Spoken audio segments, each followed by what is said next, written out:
Shalom saudaraku, kita mengucap syukur oleh karena dalam anugerah rahmat-Nya kita masih diperkenankan untuk membaca dan merenungkan bagian firman Tuhan yang pada saat ini diambil dalam kitab Amsal pasal 22 ayat yang ke-22 dan yang ke-23 yang menyatakan, "Janganlah merampasi orang lemah karena ia lemah, dan janganlah menginjak-injak orang yang berkesusahan di pintu gerbang, sebab Tuhan membela perkara mereka dan mengambil nyawa orang yang merampasi mereka." Demikianlah sabda Tuhan. Saudaraku, dikisahkan dua orang turis pergi ke sebuah pegunungan. Ketika mereka melihat ada seekor lalat mati, maka salah satu turis mengambilnya lalu meletakkan lalat itu di bawah kaca pembesar yang dibawanya. Ia mengamatinya dengan teliti, lalu tersenyum lebar. "Coba kamu perhatikan kaki lalat ini," kata turis itu pada sahabatnya. "Lalat ini hidup di pegunungan, hawanya dingin. Oleh karena itu banyak bulu lebat di kakinya seolah-olah ia memakai sepatu. Jadi apa maksudmu?" tanya sahabatnya itu yang belum mengerti. "Tuhan kita ajaib.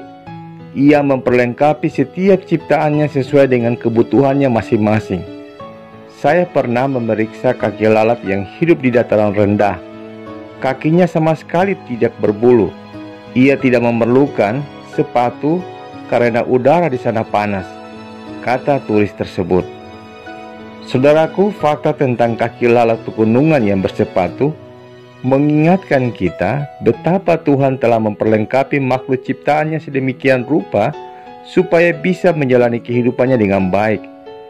Jika Allah saja begitu memperhatikan sepatunya lalat, binatang kecil yang dianggap kotor, betapa Allah lebih memperdulikan manusia yang diciptakan segambar dan serupa dengannya. Jika untuk lalat saja Allah menyatakan kebaikannya, bagaimana mungkin Dia tidak mengingat dan menyatakan kebaikan dan keadilannya dalam kehidupan kita, apalagi kepada orang yang lemah dan tak berdaya. Sang pengamsal mengingatkan agar kita jangan merampasi orang lemah. Merampasi artinya mengambil dengan paksa atau dengan sengaja hak atau milik orang lain melalui cara halus ataupun kasar ketika kita merasa paling penuh kuasa. Jangan lupa, keadilan selalu akan tiba dan yang membuat adalah Tuhan Sang Pencipta. Karena itu, hargailah dan hormatilah orang di sekitar kita. Bukankah mata Tuhan tak pernah lepas mengawasi bumi, memperhatikan siapa yang penuh kesombongan menginjak si lemah, mengambil dan menindas orang tak berdaya? Mereka lemah karena tidak mampu, tidak mempunyai penghasilan tetap, atau sedang mengalami musibah.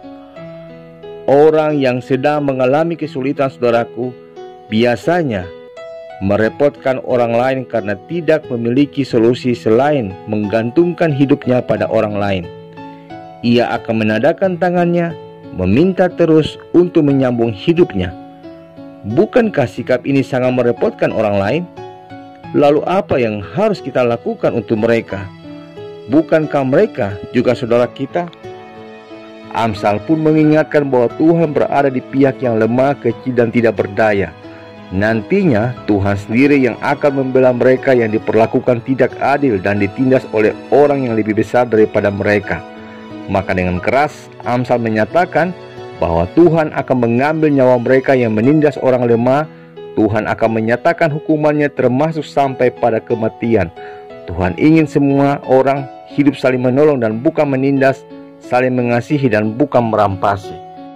Oleh sebab itu, saudaraku, belajarlah mengambil posisi yang arif dan bijak dalam hidup ini dengan berjalan beriringan bersama dengan Tuhan. Oleh karena itu pula, jangan merendahkan mereka yang lemah dan menganiaya mereka yang tak berdaya. Tapi belajarlah menghormati. Kalaupun kita ingin bertindak, satu hal yang pasti, tolong yang lemah, beri mereka motivasi untuk hidup bersama. Ulurkanlah tanganmu pada yang tak berdaya, supaya mereka bisa berdiri dan mengayunkan langkah mereka. Kalau itu yang kita lakukan, maka kita akan berjalan bersama beriringan dengan Tuhan, tak lagi berseberangan. Pikirkanlah dengan bijaksana, langkah mana yang akan kita gunakan? Apakah berhadapan, berseberangan dengan Tuhan, atau jalan bersama beriringan dengan Tuhan? Pilihlah, akankah engkau menjadi kekuatan bagi yang lemah, atau menindas dan merendahkan mereka yang tak berdaya? Temukanlah jawabannya dalam perilaku hidupmu. Amin. Mari saudaraku, kita sehati dalam doa. Tuhan Yesus yang baik, kami mengucap syukur untuk setiap anugerah rahmat-Mu dalam kehidupan kami, ketika kami boleh diberikan kesempatan untuk dapat menjadi penolong bagi mereka yang lemah dan yang tertindas. Berikanlah kami roh kepekaan untuk melihat saudara-saudara kami yang lemah dan menderita, yang membutuhkan pertolongan kami, sehingga kehidupan yang Tuhan anugerahkan bagi kami benar-benar menjadi bagian yang memungkinkan kami terus menjadi pribadi yang membangun kehidupan yang adil dan berbela rasa. Demi Kristus Yesus kami berdoa. Amin.